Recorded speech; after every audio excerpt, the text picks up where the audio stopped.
So this business of festival and celebration and Christmas time and Twelfth Night, um, it isn't just a setting for the play. It is a expression of what those kind of celebrations and rituals mean. At least I think in Shakespeare's mind, one of the things he's trying to demonstrate is that those days, those communal celebrations, they're there in human culture for a reason.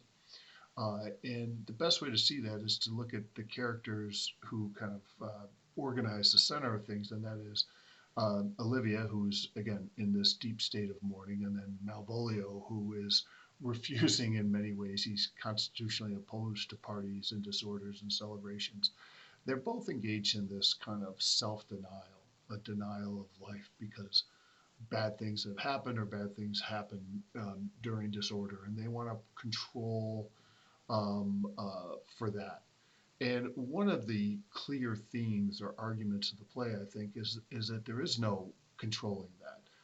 Sir Toby, one of Shakespeare's great characters, a relative of Falstaff in the history plays, says at one point to Malvolio, "Do you think because you're in a bad mood, there'll be no cakes and ale?" To borrow some, or paraphrase Jurassic Park, life will out. Life will happen, and it is a mistake to try to monastize yourself, lock yourself off, which is what Olivia does. And it is this, which makes it all the more interesting, I suppose, that what brings people out is the cross dressing and the different sort of levels of sexual attraction that generate all this.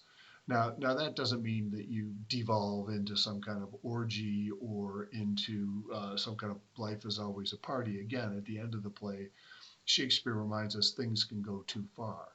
Festi, for example, recognizes that the teasing, Mariah's teasing of Malvolio gets very close to a kind of torture. I mean, they lock the guy up as a madman, and again, he comes out, "I'll be revenged on the whole pack of you." There are limits to this kind of thing. Twelfth Night, Christmas time, seasons end, but it is all part of human flourishing and a demand or requirement that we all embrace life in some way and erotic life.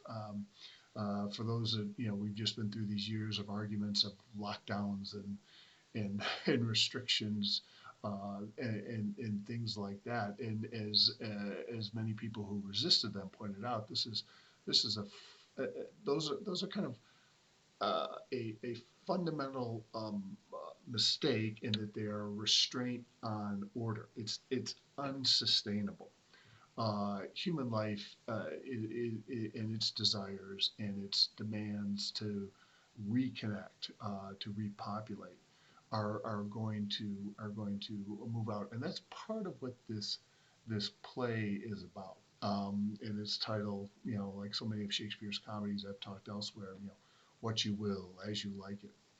Shakespeare really isn't trying to convince you of anything. He's not trying to make an argument in the way that his contemporary Ben Jonson wanted to show people this is the right way to be.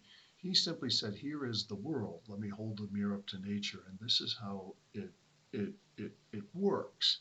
And the play does end again with that familiar sort of comedic embrace of life.